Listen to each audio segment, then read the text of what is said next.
안녕하세요. 저는 지방에서 사는 30대 후반의 여성입니다. 여러분은 하루에 물을 몇 잔 마시나요? 저는 원래 물을 거의 마시지 않았는데 물을 적당히 마시면 건강에 좋다고 해서 하루에 8잔씩은 꼭 마시려고 해요. 그런데 이 물도 너무 과하게 마시면 몸에 좋지 않다고 합니다. 물을 너무 많이 마시면 몸속의 수분과 염분의 양이 균형을 잃어 오히려 탈수 증상이 생긴다고 해요. 그래서 아무리 물을 마시는 것이 좋다고 해도 적당량만 마셔야 건강해질 수 있습니다. 저는 우리의 삶도 마찬가지라고 생각해요. 좋다는 이유로 너무 과하거나 욕심을 내서 무언가를 하면 오히려 그르치는 경우가 종종 있는 것 같습니다. 지금부터 제가 들려드릴 이야기가 바로 욕심으로 인해 망해버린 내용인데요. 재미없는 사연일지도 모르겠지만 아는 동생의 이야기 듣는다 생각하시고 마음 편히 들어주시면 감사하겠습니다. 일단 우리 가족에 대한 소개부터 해보려고 해요. 저의 부모님은 젊은 시절 시내에 있는 상가 한 채를 매입하셔서 상가 관리도 하시고 나물이나 감자, 고구마 등을 밭에서 키우셔서 판매도 하십니다. 다시 말해 저의 부모님은 건물주이자 농부세요. 원래는 두 분이 밭일만 하시고 상가에는 관리인을 둬서 관리했으나 인건비가 너무 비싸기도 하고 청소도 제대로 되어 있지 않아 부모님이 직접 건물 청소 등을 하며 관리를 하시고 밭일도 하고 계십니다. 그리고 저는 부모님이 정성껏 농사를 지으신 나물이나 감자, 고구마, 고추 등을 받아서 회사들이 밀집한 지역에서 백반집을 운영하고 있어요. 사실 어릴 때부터 요리하는 것을 좋아했던 저는 수도권 4년제 대학교 식품영양학과에 입학했었으나 그곳에서는 요리보다는 음식에 대한 이론적인 것을 배우더라고요. 게다가 대학교 학비에 기숙사비, 생활비까지 하면 돈이 한두 푼이 드는 것이 아니었습니다. 이렇게 대학교에 다니는 것이 시간 낭비에 돈 낭비라고 느껴진 저는 오랜 고민 끝에 자퇴하고 부모님의 도움을 약간 받아 백반집을 차렸어요. 물론 지금은 부모님께서 지원해주신 모든 금액을 다 갚은 상태입니다. 백반집은 제 생각보다 정말 잘 되었어요. 집밥을 먹지 못하는 직장인들이 점심시간마다 줄지어왔고 그 덕에 점심때는 11시부터 항상 빈자리가 없었습니다. 게다가 저녁에도 점심만큼은 아니지만 손님들이 꽤 왔고 한 번씩 단체 회식 예약도 들어왔어요. 저는 제가 만든 음식을 먹으러 오신 손님들이 오셔서 실망하지 않도록 맛있는 음식으로 대접했고 백반집을 운영하는 데 있어서 절대 욕심 부리지 않았습니다. 그런 저의 진심이 통해서인지 백반집은 날이 가면 갈수록 더 사람들이 많이 왔고 백반집 연지 2년 만에 순이익이 어지간한 기업 연봉까지 나왔어요. 온종일 요리하는 것이 힘들기는 했지만 그래도 재밌었습니다. 그렇게 한 곳에서 15년 가까이 일했고 어느덧 저는 제대로 된 연애도 못 해보고 나이는 점점 들어 30대 후반이 되었어요. 오랫동안 장사를 하다 보니 단골 손님들도 많이 생기고 제법 친해진 사람들도 생겼는데 그중에 친절하고 착해 보이는 분이 한 분 계셨습니다. 그분은 회사 사람들과 몇 년째 식당에 오셨는데 일주일에 서너 번은 계속 마주치다 보니 친해지게 되었고 어쩌다가 그분의 이름과 연락처도 알게 되었는데 이름이 임준석이었어요. 준석 씨는 한 회사에 6년째 다니고 있는 과장이었고 저처럼 일만 하느라 결혼도 못한 상태였습니다. 우리는 몇 번씩 대화를 나누다가 자연스레 호감이 생겼고 식당이 아닌 외부에서 약속을 정하고 만나기도 했어요. 저는 점점 준석 씨에게 이성적인 설렘이 느껴졌고 어찌어찌 하다 보니 연인이 되었습니다. 연인이 되고 나서 우리는 애견 카페에 종종 갔어요. 둘 다 강아지를 정말 좋아했으나 저도 그렇고 준석 씨도 그렇고 일하느라 바빠 강아지를 키울 자신은 없었습니다. 아무래도 강아지를 키우면 산책도 시켜주고 옆에서 같이 놀아주고 해야 하는데 저나 준석 씨나 거의 집에서는 잠만 자는 상황이라 집에 오랜 시간 혼자 있을 강아지가 안쓰러웠어요. 그래서 강아지를 키우지는 않고 대신 애견 카페에서 강아지들과 시간을 보내는 것을 좋아했습니다. 그 당시 제 나이는 37이었고 준석 씨는 41였어요. 둘 다 적은 나이는 아니었기에 짧은 연애를 하고 바로 결혼하고자 했습니다. 우리 부모님은 한 번도 데리고 오지 않았던 남자를 드디어 데리고 왔다면서 준석 씨를 아주 많이 반기셨어요. 이어서 준석 씨 집에 갔는데 준석 씨의 아버지는 10년 정도 전에 돌아가셨고 어머니만 계셨습니다. 준석 씨의 어머니는 아버지의 사망보험금과 아버지께서 일하시며 모아두신 돈과 연금 등으로 생활하시고 계셨고 따로 일하시지는 않고 계셨어요. 첫인사를 드리러 갔을 때 준석 씨의 어머니께서는 저를 좋아하시지도 그렇다고 싫어하시지도 않으셨습니다. 준석 씨가 엄마가 조금 낯가림이 심하시다고 해서 저는 그냥 그러려니 하고 말았어요. 그 뒤로 우리는 바로 결혼 준비를 했습니다. 결혼 준비를 하며 신혼집을 구하러 다녔는데 아무리 계산기를 두드려 봐도 우리의 예산으로 살만한 집이 없었어요. 여기가 지방이기는 하지만 그래도 집값이 생각보다 너무 비싸더라고요. 집을 구하지 못해 발을 동동거리고 있는데 친정 부모님이 집을 아직 구하지 못했으면 아버지 명의로 된 시내 아파트에서 일단 살라고 하셨습니다. 사실 우리 친정 부모님은 외곽에 주택이 하나 있고 시내에 집이 하나 있어요. 봄, 여름, 가을에는 밭일도 해야 해서 외곽 주택에서 주로 계시고 겨울에는 밭일이 없으니 시내 아파트에서 생활하셨거든요.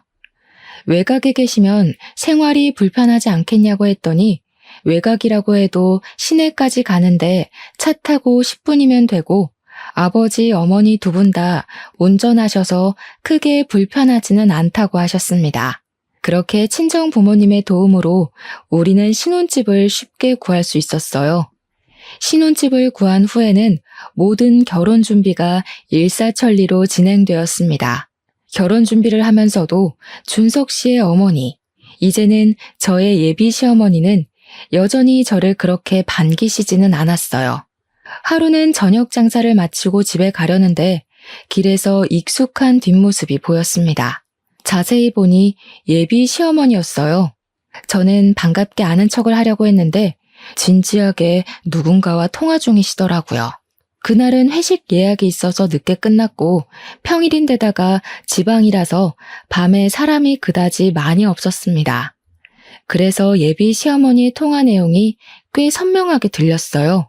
예비 시어머니는 아들이 이번에 결혼하기는 하는데 고졸 출신의 밥집 하는 여자를 데리고 와서 마음에 안 든다는 식으로 말씀하셨습니다.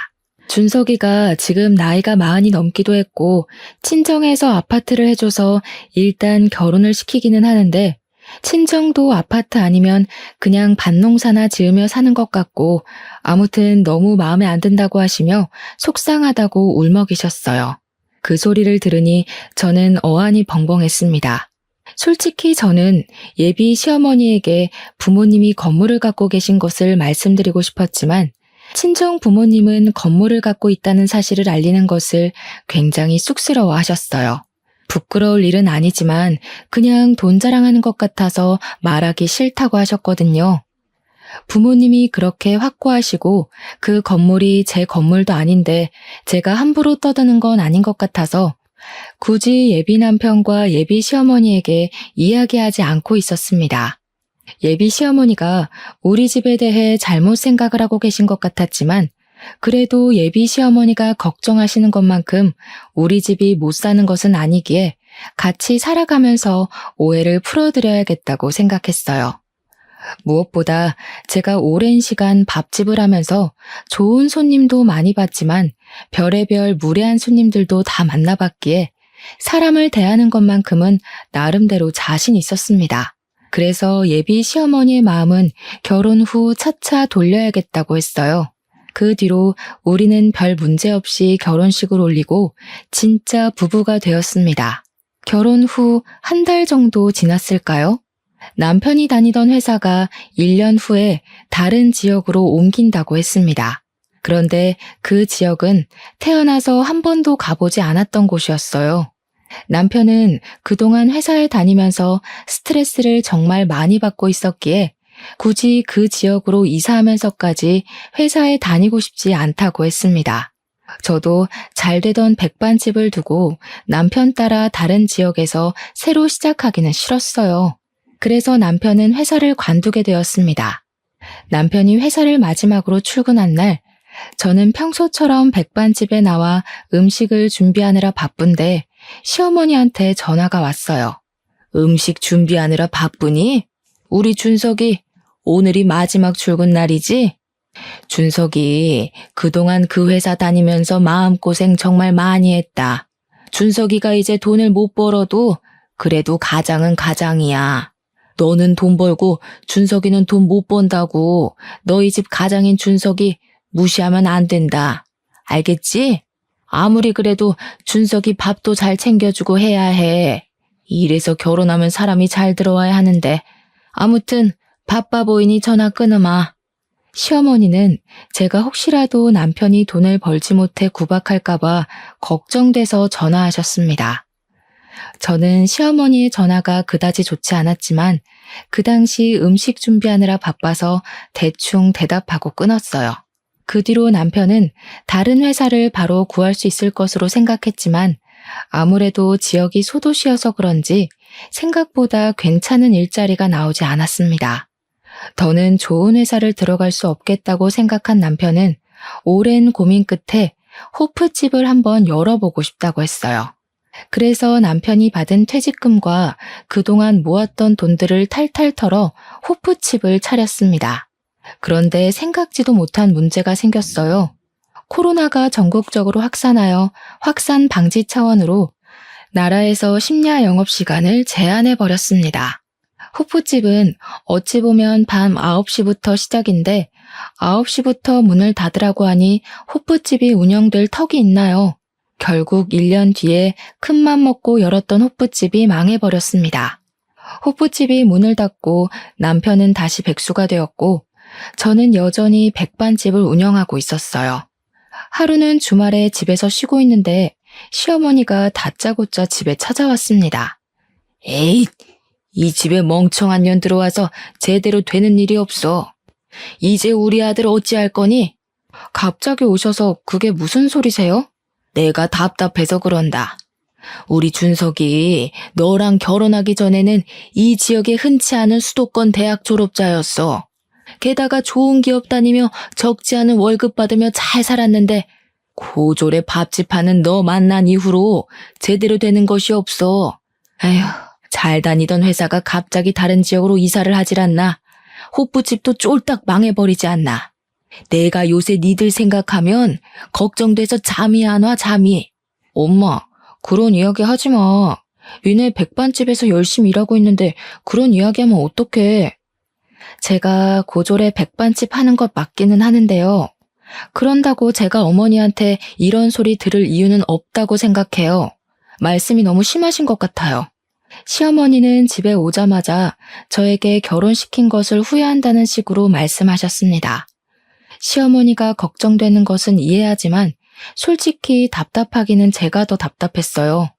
코로나로 인해 회사들도 단축근무 또는 재택근무로 많이 전환되기도 하고 점심시간에 식당 이용하기보다는 도시락을 많이 먹으면서 백반집의 매출도 점점 줄었습니다. 저는 배달을 하거나 포장을 하지도 않았기에 코로나로 인한 타격이 꽤 컸어요. 남편은 일을 도무지 못 구하고 있었고 제가 백반집에서 번 돈으로만 생활하려니 힘들어 죽겠는데 시어머니까지 와서 제가 멍청해서 이렇게 되었다는 소리를 들으니 너무 속상해서 눈물이 다 났습니다. 시어머니는 제가 갑자기 울자 당황해하면서 나가버렸고 남편은 그런 저를 위로해 주었어요. 어머니한테 다시는 이런 말 듣지 않게 하겠다고 하고 자신도 얼른 일을 구해보겠다고 했습니다. 그 뒤로도 여전히 장사는 힘들었어요. 하루는 가게 앞에 앉아 한숨 쉬고 있는데 친정 부모님이 오셨습니다. 시내에 볼 일 있어서 왔다가 잠깐 들렸는데 왜 이리 얼굴이 상했냐고 하셨어요. 저는 엄마에게 남편은 회사를 못 구하고 백반집 매출도 안 나와서 너무 힘들다고 했습니다.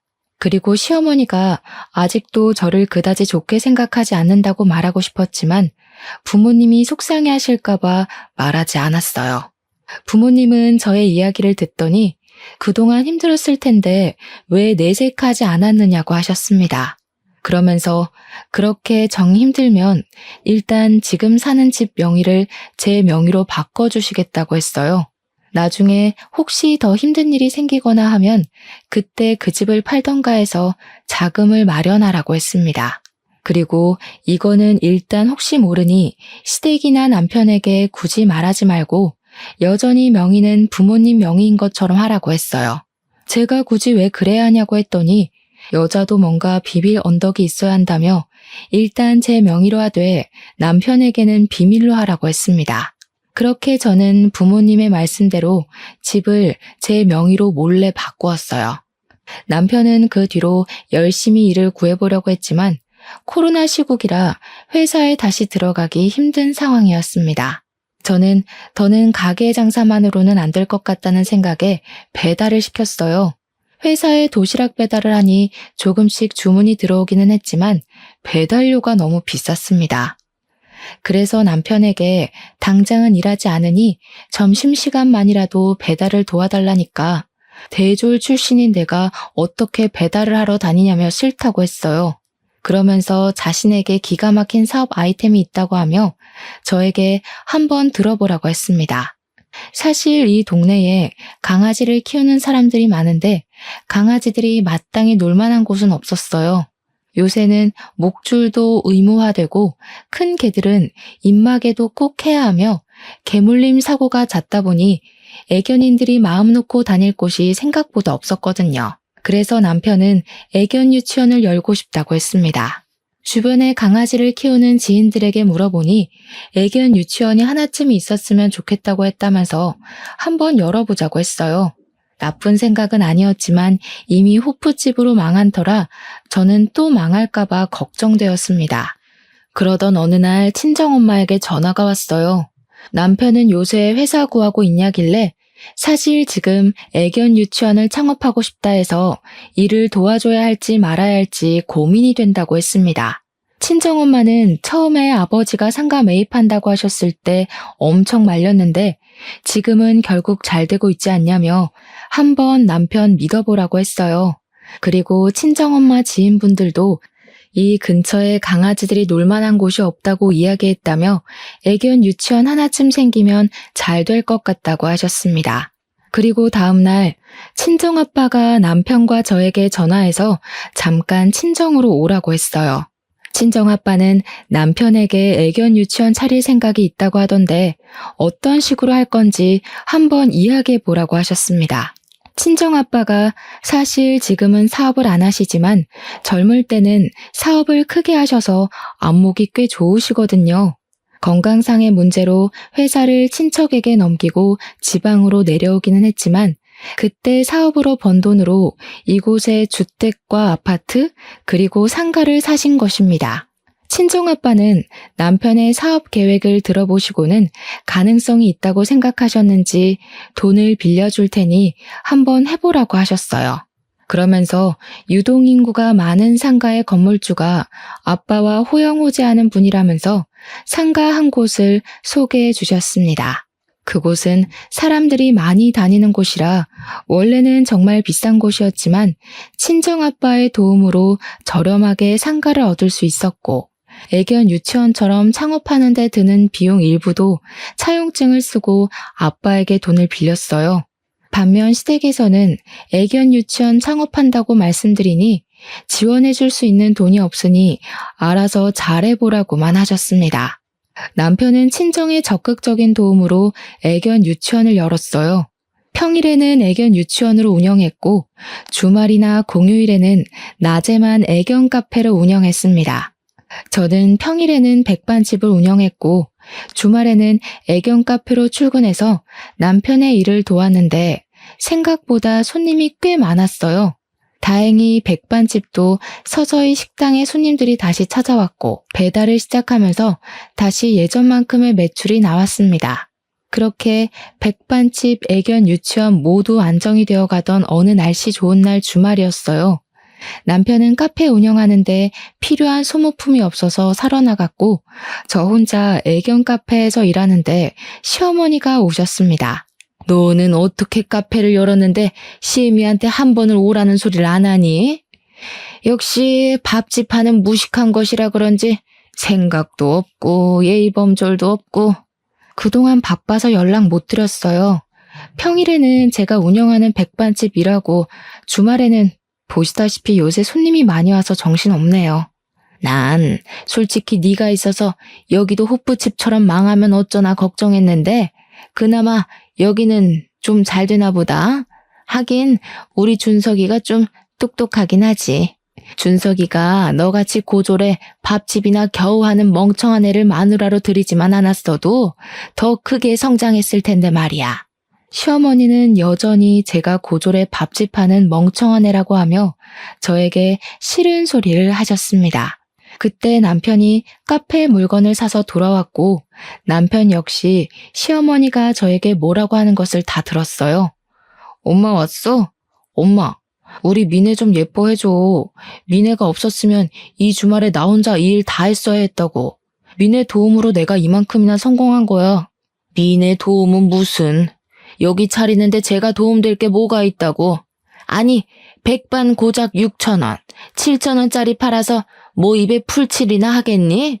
다 우리 아들이 똑똑하고 사업수완이 좋아서 이렇게 한 거지. 안 그래? 말씀이 좀 심하시네요. 사실 어머니, 이 애견 유치원이요. 엄마 덥지? 저기 앉아 계셔. 내가 얼른 마시는 음료수 하나 대령하겠습니다. 제가 이곳 친정아빠의 도움으로 열었다고 이야기하려 했는데 남편이 시어머니를 카페 창가 쪽으로 데리고 갔습니다. 가만히 생각해보니 남편이 시어머니에게 친정아빠의 도움을 받았다는 것을 말하지 않은 듯 했어요. 사실 저는 시어머니가 저를 좋게 봐주지 않아서 시어머니와 직접 연락하는 것을 최대한 피했었기에 시어머니에게 애견 유치원을 어떻게 열 수 있게 되었는지 말할 기회가 없었습니다. 당연히 남편은 시어머니에게 말했을 것으로 생각했는데 그게 아니었어요. 그날 시어머니가 가시고 퇴근 후 집에서 남편에게 시어머니한테 친정에 도움받은 것을 말하지 않았냐고 물었습니다. 사실 우리 엄마 나 백수된 뒤로 정말 많이 걱정하셨어. 여보는 엄마랑 거의 통화하지 않아서 잘 모르겠지만 그동안 정말 마음고생 심하게 하셨거든. 그때마다 내가 일하며 모아둔 돈 많이 있다고 해서 엄마는 그런 줄로만 알고 계시는데 내가 장인어른의 도움을 받아서 애견 유치원 열었다고 하면 너무 미안해하시고 돈이 그렇게 없나 걱정하실까봐 일부러 말씀 안 드린 거야. 여보가 기분이 나빴다면 미안한데 조금만 우리 엄마 이해해주라. 엄마가 아버지 돌아가신 후로 정말 예민해지시고 걱정도 많아지셔서 말이야. 그래서 자꾸 여보한테 말도 심하게 하시는 것 같기도 하고 내가 중간에서 더 잘할게. 남편이 이렇게 이야기하는데 제가 더는 할 말이 없었습니다. 저는 남편에게 아빠의 도움을 받았던 것은 굳이 말씀 안 드려도 되지만 시어머니가 저에게 막말은 못하게 중간에서 잘 막아달라고 했어요. 그 뒤로 남편의 애견 유치원은 잘 되었습니다. 원래는 남편 혼자 운영했지만 아르바이트생도 2명이나 두었어요. 아르바이트생을 둔 뒤로도 매출이 쭉쭉 올랐고 백반집 매출과 남편의 애견 유치원 매출을 합치면 적지 않은 돈을 벌었습니다. 사업의 재미를 본 남편은 이어서 애견 유치원을 체인점으로 내고 싶다고 했어요. 저는 사실 체인점은 아니라는 생각이 들었습니다. 음식점도 하나만 있을 때는 잘 되다가도 2호점, 3호점이 생기면 맛이 변하고 손님도 뚝 끊기는 경우가 허다하잖아요. 물론 애견 유치원은 음식점은 아니라 다를 수도 있으나 저는 지금의 애견 유치원 하나만으로도 앞으로 우리가 먹고 사는데 지장이 없다고 생각했습니다.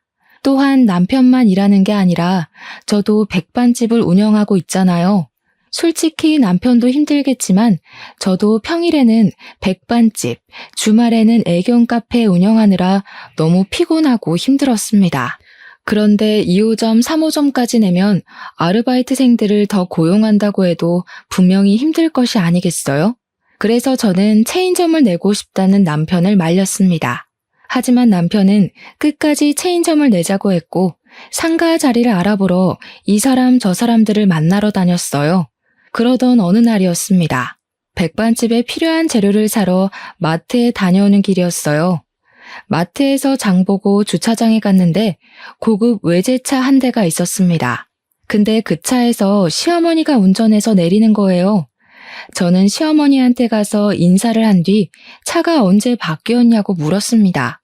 시어머니는 저를 이해 못하겠다는 표정으로 이번에 아들이 뽑아줬는데 못 들었냐고 했어요.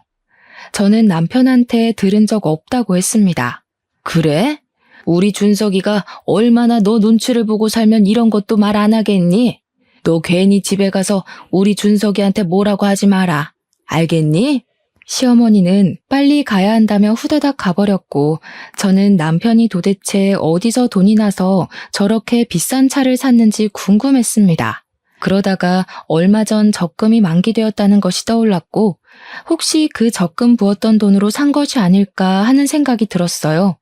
사실 우리는 각자 번 돈의 70%는 공동생활비 겸 부부생활비로 쓰고 30%만 개인의 용돈으로 사용했어요. 그래서 그 70% 안에서 같이 적금을 했는데 사실 남편이 거의 백수였다가 이제야 수입이 생긴 것이기 때문에 거의 제 돈이었어요. 그리고 돈 관리는 남편이 했는데 그 이유가 원래 처음에는 제가 돈 관리를 했으나 백반집 일로 바쁘고 원래 성격이 그다지 꼼꼼하지는 못해서 공과금 납부 기한을 몇 번 놓쳤었거든요. 그래서 저보다는 더 꼼꼼한 남편이 통장 관리를 했습니다. 저는 그날 퇴근 후 집에 와서 남편에게 적금 받은 돈 어떻게 했냐고 물었어요. 남편이 적금 받은 돈이 하나도 없다며 얼버무리길래 다 어디에 갔냐고 물으니 제 예상대로 적금 만기된 돈에 우리 생활비 조금 보태서 시어머니의 외제차를 샀더라고요. 자동차가 한두 푼도 아니고 큰 돈이 들어가는데 당연히 이야기해야 하는 것 아닌가요? 게다가 거의 제 돈이 들어간 적금 통장으로 샀다니 너무 어이가 없었습니다. 그게 말이 돼?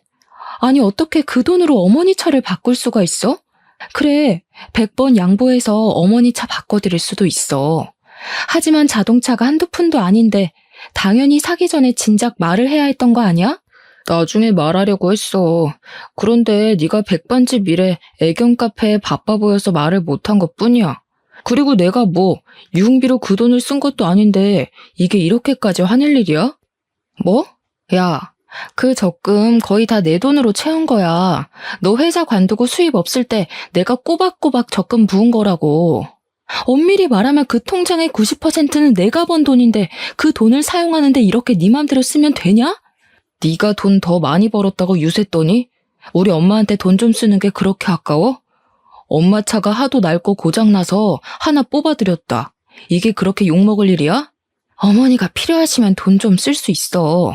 그런데 이렇게나 큰 돈이 나갔으면 당연히 함께 상의해야 하는 거 아니야? 네가 이렇게까지 효자일 줄 몰랐네. 남자들은 결혼하면 다 효자 된다더니 그 말이 딱 맞네. 아주 딱 맞아. 지금 비꼬니? 난 도대체 네가 왜 이렇게 화내는지 모르겠어. 나 바람 좀 쐬고 올게. 남편은 저와 대화를 나누다가 집을 나가버렸고 그날 밤 남편은 집에 들어오지 않았습니다. 다음날 남편은 집에 들어왔지만 우리는 그 뒤로 며칠 동안 말을 하지 않았어요. 그러다가 주말이 되었고 저는 당연히 애견 카페에도 가지 않았습니다. 그리고 일요일 저녁. 대충 저녁을 먹고 자려는데 남편이 할 말 있다고 하며 저를 불렀어요. 무슨 말 하려나 싶어 앉아보니 자기가 생각이 짧았다고 미안하다고 했습니다. 솔직히 장인어른 장모님은 두 분이 살고 계시지만 자기 엄마는 혼자 계셔서 더 안타까웠다고 하며 그런 마음 때문에 이런 일을 저질렀다고 했어요. 그러면서 다음에 혹시라도 또 이런 일 생기면 꼭 말하겠다고 했습니다. 저는 남편에게 알겠다고 하며 다시 또 이렇게 비싼 것을 살 일이 있으면 먼저 말을 해달라고 했어요. 그 뒤로 우리는 다시 평소처럼 잘 지내기는 했으나 솔직히 내 마음은 예전처럼 편하지만은 않았습니다. 남편에 대한 신뢰를 잃었고, 솔직히 남편이 통장 관리를 하고 애견 유치원의 실제 매출액을 모르기에 정말 70%를 공동생활비로 내는 것인지 아니면 일부만 내는 것인지에 대해 확인할 길이 없었어요. 그렇게 시간이 흘러 시어머니의 환갑이 왔습니다. 일반 생신도 아닌 환갑이었고, 좋든 싫든 저는 그분의 며느리이니 우리 집에서 생신상을 직접 차리기로 했어요. 다행히 시어머니는 아주 저의 생신상을 만족해 하셨습니다. 시어머니는 음식을 다 드신 후 아주 조심스럽게 갖고 싶은 것이 있다고 하셨어요.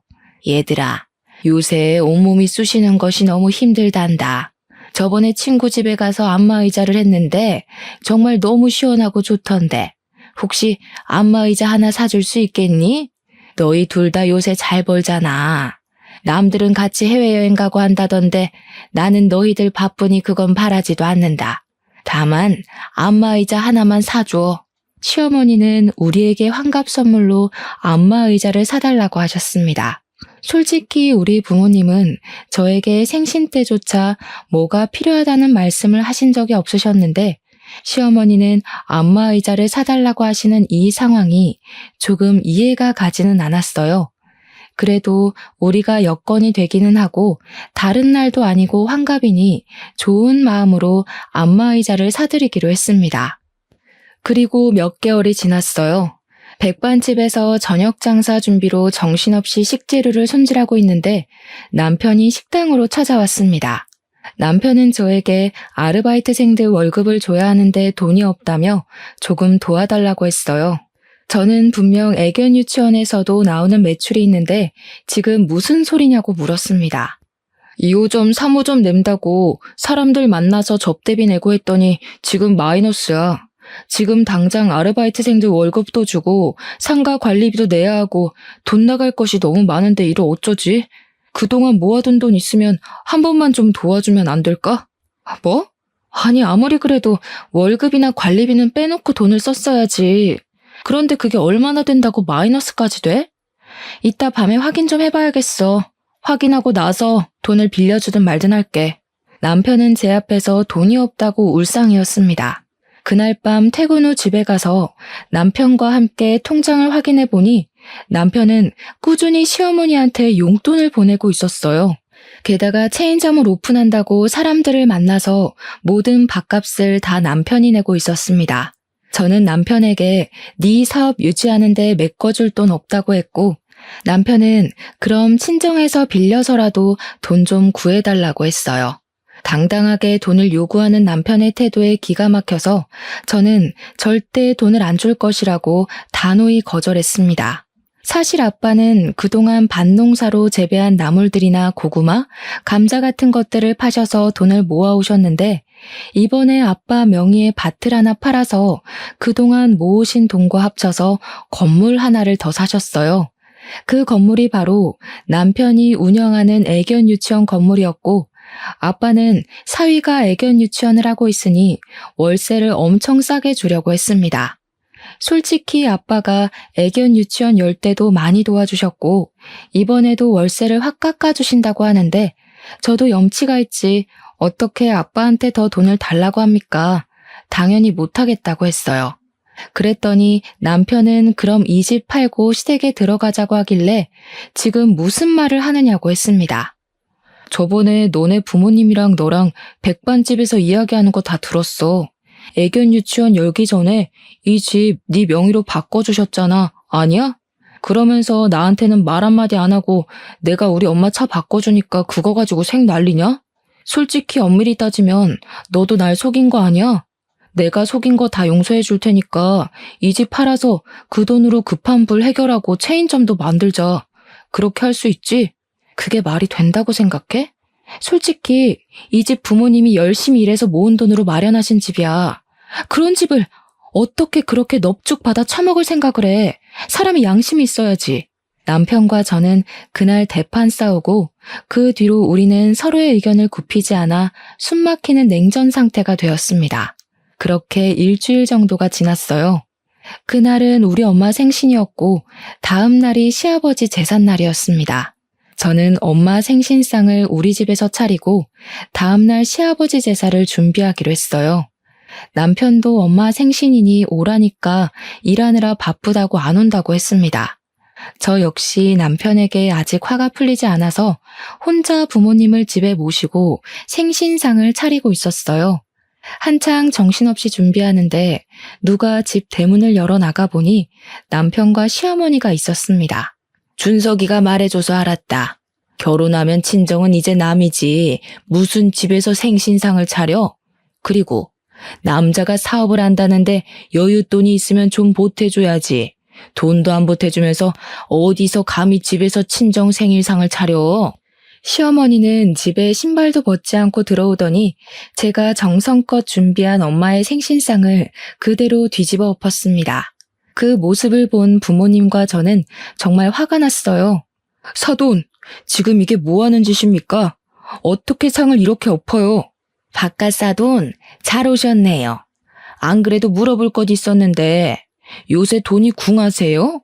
왜 건물에서 청소하고 다녀요? 아니 글쎄 어제 내가 친구들이랑 밥 먹으러 갔는데 사돈 남자 화장실 청소하고 나오시더라고요. 그나마 사돈이 날 못 봐서 망정이었지. 만약에 날 아는 척이라도 했으면 어쩔 뻔했어? 내 원참 쪽팔려서. 건물 청소부인 친정 뭐가 잘났다고 생일상까지 거나하게 차려 돈 아깝게. 아빠가 예전에 산 건물에 꽤 괜찮은 음식점이 하나 있는데 시어머니가 그 음식점에서 밥을 먹고 나오는 길에 화장실 청소하고 나오시는 아빠를 보셨나 봐요. 시어머니는 건물 청소하는 아빠의 모습이 부끄러웠다고 하며 대놓고 면박을 주었습니다. 네, 제가 그 건물 청소합니다. 그런데 제가 왜 그 건물 청소하고 다니는지 아세요? 뭐 보나마나 푼돈 몇 푼 좀 벌어보려는 거겠지 뭐. 어찌 보면 틀린 말은 아니네요. 인건비 좀 줄이려고 제가 직접 청소하고 다니는 거니까요. 인건비? 무슨 인건비? 당신이 그 건물 주인이라도 돼? 그 조물주 위에 있다는 건물주라도 되느냐고. 네, 그 건물 주인이 바로 접니다. 건물 관리 청소 용역까지 쓰려니 아무래도 돈이 한두 푼 드는 것이 아니라서 제가 직접 그 건물 관리하고 있었다고요. 그 건물에 상가 풀로 입점한 건 아시죠? 그리고 말이죠.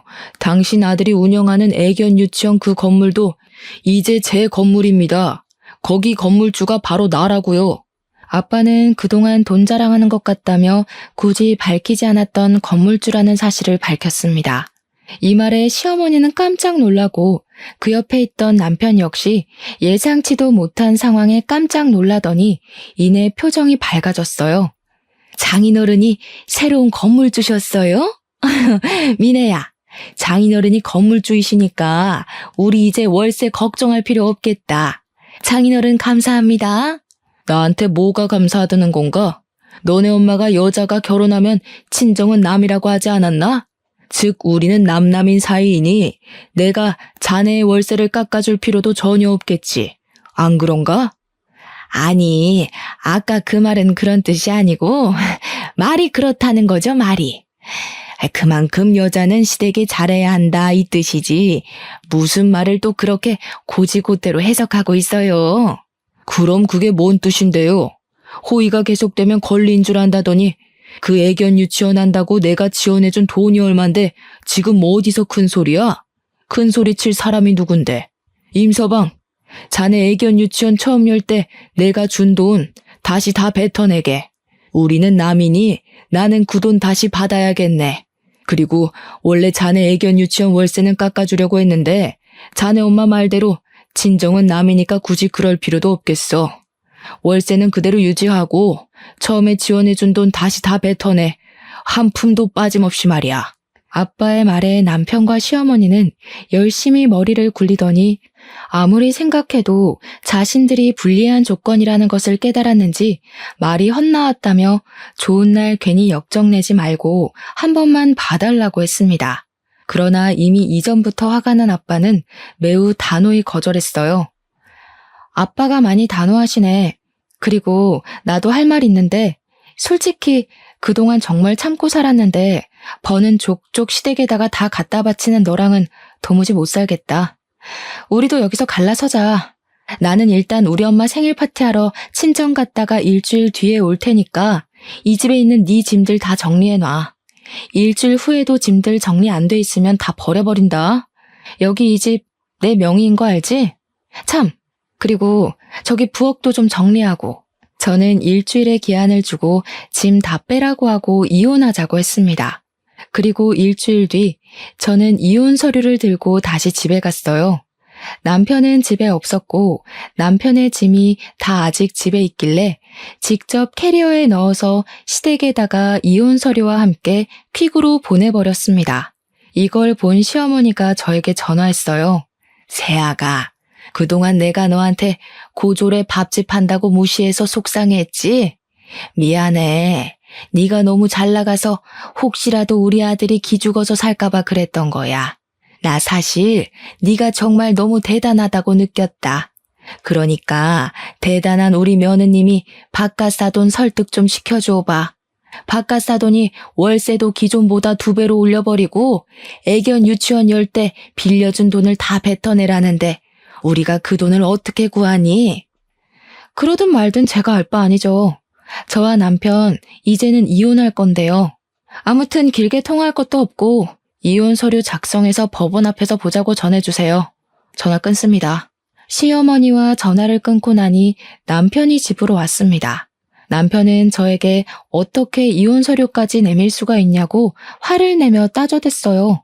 돈 버는 족족 나 몰래 시댁에다가 다 갖다 바치고 그 돈 모자라 너네 엄마는 우리 부모님한테 막말까지 했어. 게다가 그동안 네가 생활비를 제대로 내기라도 했니? 알아보니까 이런 것도 다 이혼 사유더라. 만약에 이혼 소송이라도 가면 너는 유책 배우자가 돼서 위자료까지 내야 하는데 감당할 수 있겠어? 나는 너랑은 절대 다시 합칠 생각 없으니까 머리 잘 굴려서 생각해봐. 뭐가 더 좋을지. 남편은 한동안 아무 말도 하지 못하더니 결국 시댁으로 갔습니다. 그리고 며칠 뒤 우리는 법원에 이혼 서류를 제출하고 숙려 기간 후 이혼하게 되었어요. 그 후 전 남편은 아빠의 독촉에 시댁집과 애견 유치원을 팔고 아빠가 주셨던 돈을 다 다시 돌려주었습니다. 그리고 전 남편과 전 시어머니는 단칸방에서 일용직으로 일하며 먹고 산다고 해요. 이렇게 저는 늦은 나이에 겨우 결혼했지만 이혼하고 다시 혼자가 되었습니다. 이번에 이 일을 겪으면서 느낀 점이 하나 있는데 그것은 바로 사람이 욕심을 부리면 그 욕심으로 인해 화를 당한다는 점이에요.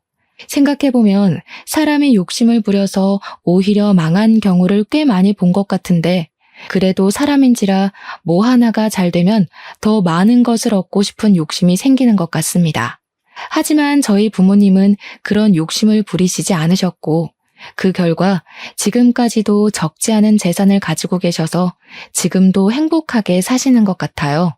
저 역시 이런 부모님을 본받아 앞으로 남은 삶을 살아가는 데 있어서 돈이든 명예든 그 무엇이든 간에 욕심 부리지 않고 정직하게 살려고 합니다. 오늘 이렇게 부족한 글솜씨로 사연을 쓰니 뭔가 속이 후련하기도 하고 더 열심히 살아야겠다는 생각이 드네요. 이제 장사 준비를 하러 갈 시간이 되었네요. 저의 긴 이야기 들어주셔서 감사합니다. 다들 즐거운 식사 시간 보내시고 오늘 하루도 행복하시길 바래요.